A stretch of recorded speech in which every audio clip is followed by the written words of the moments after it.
வணக்கம் நண்பர்களே. 6 மாதத்துக்கு டெம்பரரியாக போடுறோம், அப்படி சரியில்லைன்னா மாற்றிடுவோம். எனக்கு இப்போ தான் உண்மையிலே சொல்கிறேன், ஒரு வக்கீலை பத்திக்கின்னு வருது வயிற்றுலேருந்து. ஐயா சரி, நீங்கள் பல்லு விளக்கிட்டு 6 மாதம் கழிச்சு வக்கீலை மாற்றி பிடிங்க, கேஸு தோற்று போடுமே. யார் வீட்டுக்கு பணம்? அரசோட மான மரியாதை போமே. அரசு வக்கீலோட வேலை என்னன்னாச்சு தெரியுமா உங்களுக்குலாம்?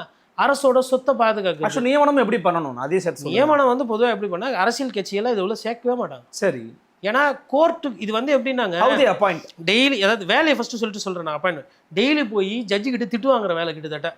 பார்த்தீங்களா, பத்திரிகையாளர் கோடீஸ்வரன் இந்த அரசின் நிர்வாக திறமையின்மையை அட்மினிஸ்ட்ரேட்டிவ் லெவல் எந்த அளவுக்கு மோசமாக இருக்குது என்பது திராவிட முன்னேற்ற கழக தலைவர்களை விட இன்னும் மற்ற கட்சி தலைவர்களை விட இந்த அரசை விமர்சனம் பண்ணுவதில் இவர் தான் நம்பர் 1ன்னு சொல்லுவேன். அந்த அளவுக்கு இந்த அரசோட குறைகளை சுட்டி காட்டிட்டு இருக்காரு. அதாவது குறைகளை மட்டும் சுட்டி காட்டல, இந்த அரசாங்கம் செய்யக்கூடிய நிறைகளையும் சொல்லியிருக்காரு. நான் என்ன நிறை சொல்றது, ஏதோ 1 2 சொல்லி அப்படியும் பேசியிருக்காரு. டிவிகேவை மட்டும்தான் சுட்டி காட்டுறாருனாக்க திமுகவையும் விமர்சனம் பண்ணுவார்.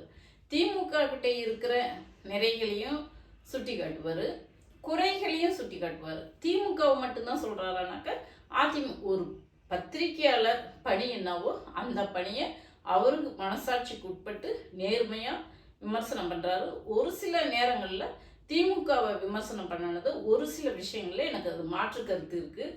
ஆனாலும் இன்னைக்கு கோடீஸ்வரன் அவர்கள் இந்த டிவிகே பற்றி விமர்சனம் பண்ணியிருக்காரு. அது என்னன்னு பார்ப்போம். வழக்கறிஞர்கள் நியமனத்தில் ஆல்ரெடி ஊழல் நடந்துட்டு இருக்குது நியமனம் பண்ணுறதுக்கு. அது ஒரு வழக்கறிஞருக்கு 3 லட்சம் 5 லட்சம் நம்பர்ஸ் அதிகமாயிட்டே போகுது. ஒவ்வொருத்தரும் ஒவ்வொரு மாதிரி புகார் கொடுத்துட்டு இருக்காங்க. அவர் கட்சியை சார்ந்த சௌத்ரி என்ற பெண்ணு வழக்கு தொடுத்துருக்காங்க. 800 போஸ்டிங் அதை இன்னும் போடாமல் வச்சிட்டு இருக்காங்க அப்படின்றது ஒரு கம்ப்ளைண்ட் இருக்கு. அப்போது இவங்க ஏற்கனவே இப்போ ஊழல் புகார் இருக்கும்போது இதில் வேற 6 மாதத்துக்கு டெம்பரவரியாக நியமிச்சுட்டு அதுக்கப்புறம் அவங்களுடைய செயல்பாடு பார்த்துட்டு அதுக்கப்புறம் வேறவங்கள மாற்றுறோம் இல்லைன்னா அவங்கள போடுறோம் அப்படின்னு சொன்னாக்க எனக்கு ஒரு வழக்கறிஞராக வயிறுலாம் பத்திட்டு போகுதுங்கிறாரு. ஏன்னா ஒரு கவர்மெண்ட் வழக்கறிஞரால் தான் அந்த கேஸை சரியாக நடத்தி கொண்டுட்டு போக முடியும். அதுக்கு முறையான வழக்கறிஞரை பார்த்து போடணும்.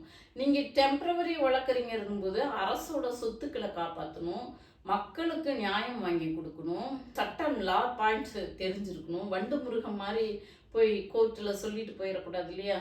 இது உங்களுக்கு தெரிஞ்ச இந்த வழக்குக்கு ஏற்ற மாதிரி செக்ஷனாக பார்த்து உங்களுக்கு தெரிஞ்ச தீர்ப்பை சொல்லுங்கள் யுவரானர் அப்படின்ட்டு வண்டு முருகன் பேசுன மாதிரிலாம் இங்கே பேசிகிட்டு இருக்க முடியாது.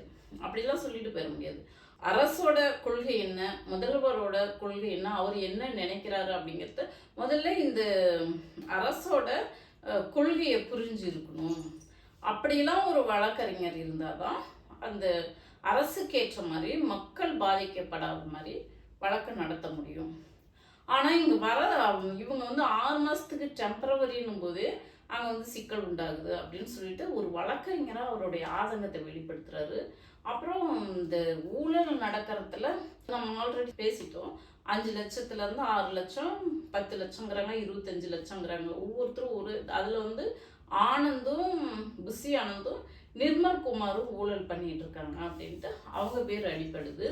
அது குறித்து டிஎம்கே எம்எல்ஏ தாயகம் கவி அவர்கள் கூட இன்னைக்கு போய் லஞ்ச ஒழிப்பு துறையில இவங்க 2 பேர்த்தையும் கைது பண்ணணும்னு சொல்லிட்டு புகார் கொடுத்துருக்குறாரு. இப்படி போயிட்டு இருக்கும்போது இப்போ இந்த அரசாங்கம் பதவி ஏற்றுக்கிறதுக்கே ரொம்ப சோம்பேறித்தனமாக ஃபஸ்ட்டு 9 அமைச்சர்கள் பதவி ஏற்றுக்கிட்டாங்க. அதுக்கப்புறம் என்ன டிபார்ட்மெண்ட்டுன்னு ஒதுக்கல.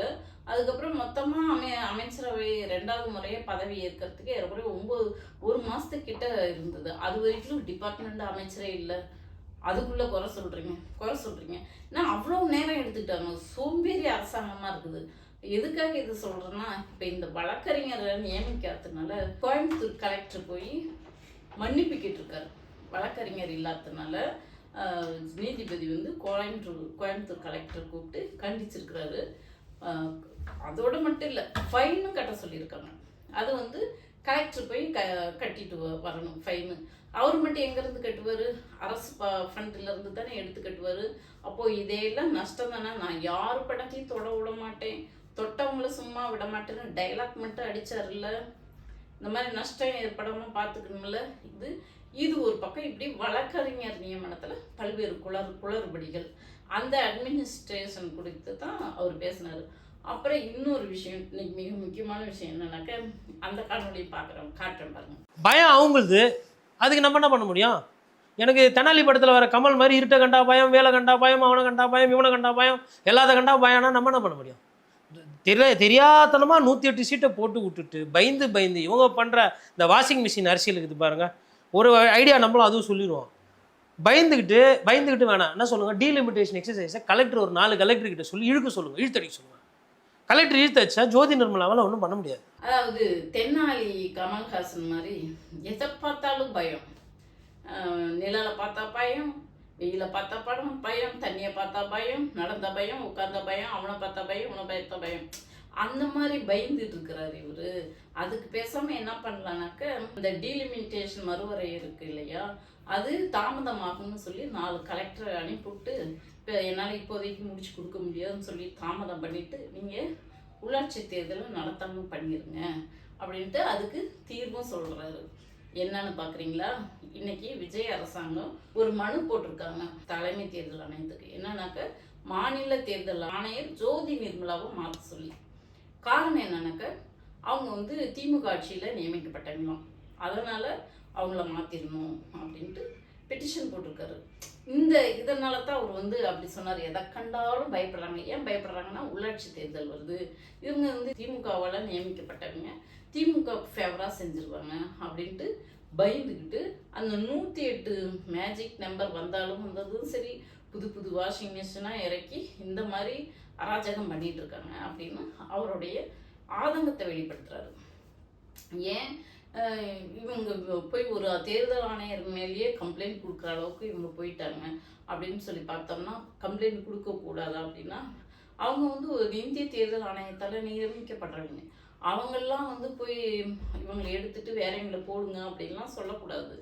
அவங்க ஏன்னாக்க, இப்போது அவர் என்ன அந்த அரசாங்கத்துக்கு அட்மினிஸ்ட்ரேட்டிவ் என்னன்னு தெரியல, அதனால அந்த மாதிரிலாம் போட்டுட்ருக்காங்க. இப்போது கவர்மெண்ட் அட்வொகேட் ஜெனரல் இருக்காங்க இல்லையா, திமுக அரசாங்கத்தால் நியமிக்கப்பட்டவங்கன்ட்டு நிறைய பேர் அவங்களே தானாக எல்லாம் ரிசைன் பண்ணிட்டு போயிட்டாங்க. 5 நாள் முடிஞ்சிருச்சு, நம்ம திமுகவால் நியமிக்கப்பட்டவங்க அப்படின்ட்டு ரிசைன் பண்ணிட்டு போயிட்டாங்க அட்வொகேட் ஜெனரலுக்கு.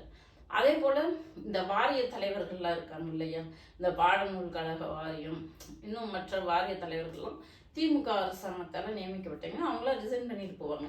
அந்த மாதிரி பதவி இதுவும் நினச்சிக்கிட்டு மாநில தேர்தல் ஆணையத்தையும் ரிசைன் பண்ண சொல்லி, அதனால தான் இவங்களுக்கு இந்த அட்மினிஸ்ட்ரேஷன் தெரியாமல் இந்த மாதிரிலாம் பண்ணிகிட்டு இருக்காங்க. இந்த மாதிரி குளறுபடிகளை பண்ணிகிட்டு இருக்காங்க. அதுவும் இதுவும் ஒன்றாயிட முடியுமா அப்படின்றது தான் அவருடைய கேள்வியாக இருக்குது. எதுக்காக பண்ணுறாங்கன்னா, உள்ளாட்சி தேர்தலை அதுக்கு அவரே ஒரு சொல்லிட்டாரு.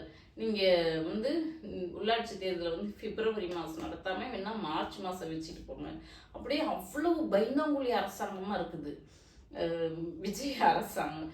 அவர் படத்தில் திரையில் மட்டும்தான் அப்படியே ஃபைட் பண்ணி ஊன்ட்டு பந்தம் கட்டிட்டு இருக்கிறாரு. நேச்சுரலில் ப்ரெஸ்ஸை பார்த்தா பயம், மக்களை பார்த்தா பயம், யாரை பார்த்தாலும் பேசுறதுக்கு பயம், மைக்கு பார்த்தா பயம். இப்படி பயந்தாங்குழி முதல்வராக இருக்கிறாரு, பயந்தாங்குழி அரசாங்கமாக இருக்குது. எதை பார்த்தாலும் பயப்படுறாரு. ஆட்சி போயிருமோன்னு அந்த பயம், அது ஒரு பக்கம் பயத்திலேயே இருக்காரு. இந்த பயத்தினால அந்த அட்மினிஸ்ட்ரேட்டிவ் குறைபாடு மக்கள் தான் பெரிதும் பாதிக்கப்படுறாரு அப்படின்றது தான் அவருடைய வாதமாக இருக்குது. உங்களுடைய கருத்து இது குறித்து என்னன்னு சொல்லிட்டு கமெண்டில் உங்களுடைய பதிவு பண்ணுங்கள். நன்றி, வணக்கம்.